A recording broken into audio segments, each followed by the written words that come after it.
Season of the Splicer introduced tons of cool facts into the game and the lore. Today we're going to dive through 5 of these, some facts that you may have missed, and if you don't really read the lore that much, you'll probably never know that these exist. In Eliksni eating ramen, Zavala had a wife, Mythrax's daughter, and tons more.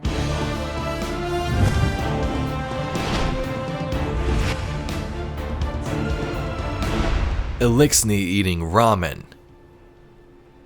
So this story is a little bit sad. So one day there was a smaller than usual Eliksni making its way around the tower when it found a ramen shop and they wanted to get themselves a bowl.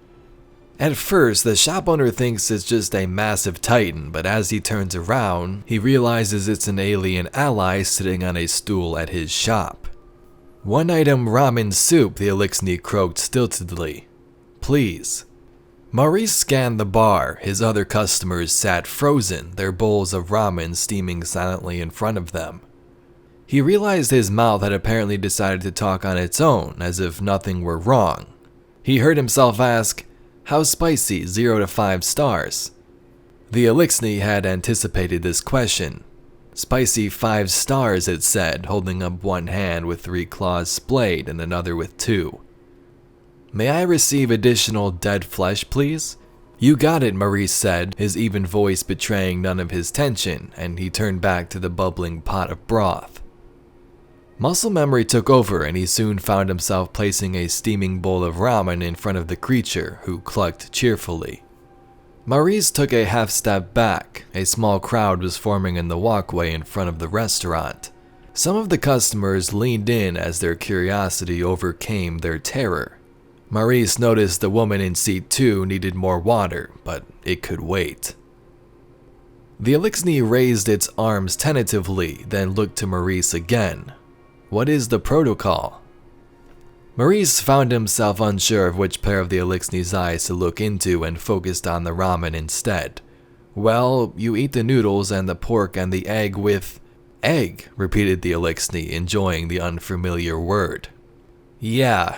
Egg. You eat all that with the chopsticks, and then you get the broth with the spoon."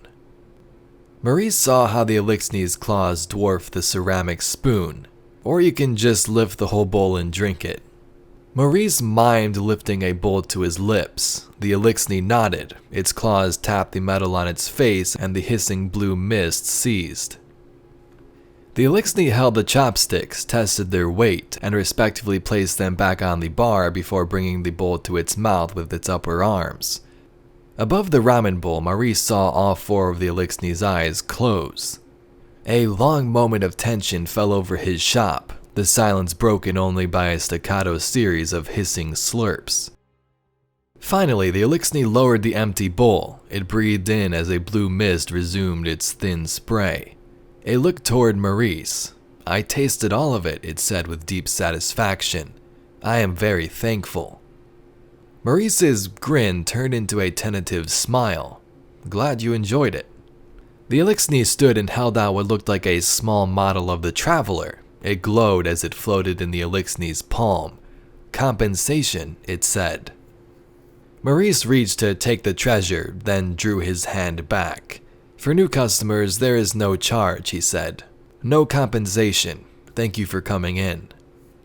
The Eliksni cocked its head, then clucked, and the model vanished beneath the folds of its cloak. It smiled at Maurice.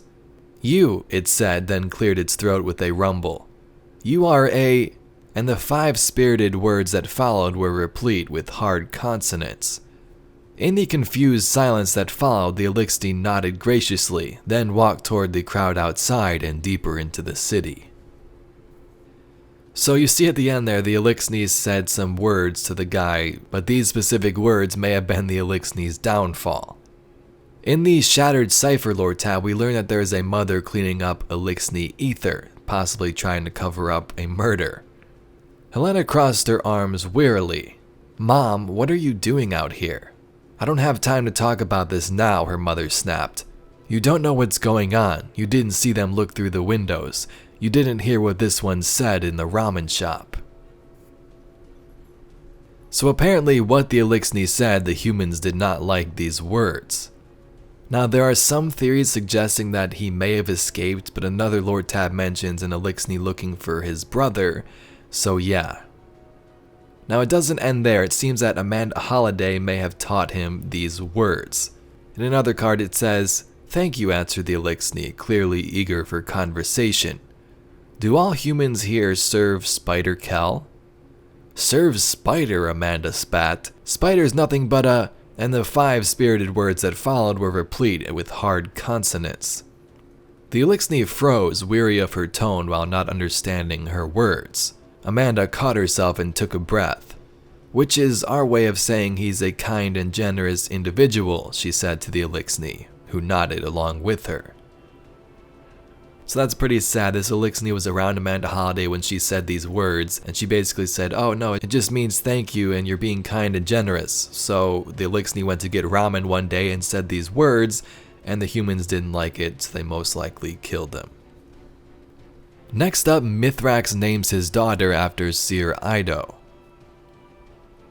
So this can be found in the Fallen Camp if you listen to the scannables around the area, and it basically explains that Mythrax found a baby fallen hatchling inside a ventilation shaft of one of their skiffs.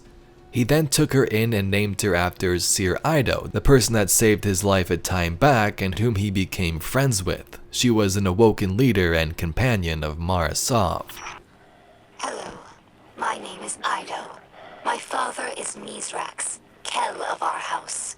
I took my name from his first awoken friend, Seer Ido.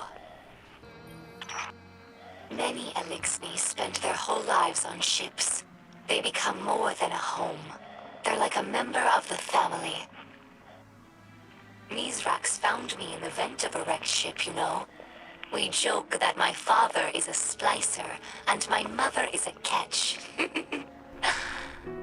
The next one is a little bit on the sad side as well, but it gives a lot of meaning to who Commander Zavala is as a person and also a character.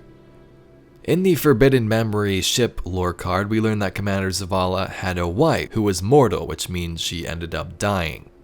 In the card, he's walking to her grave or her memorial, and there he finds a hodgepodge of items provided both by humans and also Eliksni. Zavala found that comforting. Reaching out, he took a candle, he closed his eyes and cast his memory back to the day of the funeral. He opened his eyes and suddenly the wick burst into flame. Zavala smiled. It was just the type of parlor trick she had always enjoyed. Zavala placed the candle amongst its extinguished fellows, soothed by the tiny flickering flame. He reached back, calling forth another memory. Her lithe form curled under the thin blankets in contented sleep, the pre-dawn glow seeping into the room. Her dark curls splayed across the white pillow, her musky floral scent, her clothes strewn across the furniture. He yearned to reach out and awaken her, see her drowsy smile, hear her voice. But he knew that would transform the experience from memory to fantasy. He wanted to preserve her as she was, perfect and mortal.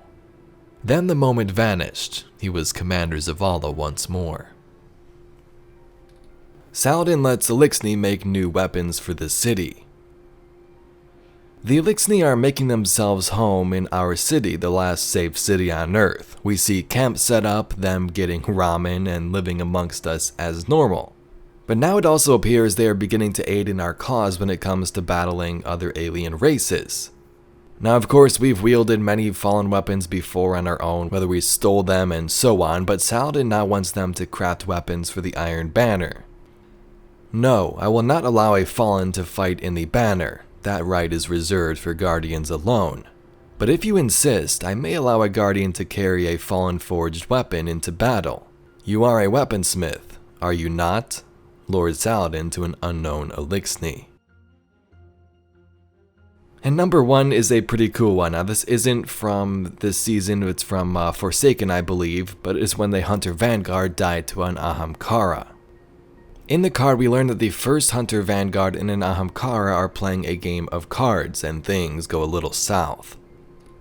The Ahamkara looked like somebody's kindly old grandpa just now, and it could play a mean hand of cards. 20, it crooned as it raised the stakes. She saw Caliban's eye sensors dilate. The game had started so well, and it seemed like a great story they could have told back at the tower. How was she supposed to have known? "Call," said Caliban, tension in his voice. She looked down at her hand. All in. The Ahamkara's grin grew larger. Caliban shook his head. "Don't you do this, Lula. Don't you leave me here. I can't do it."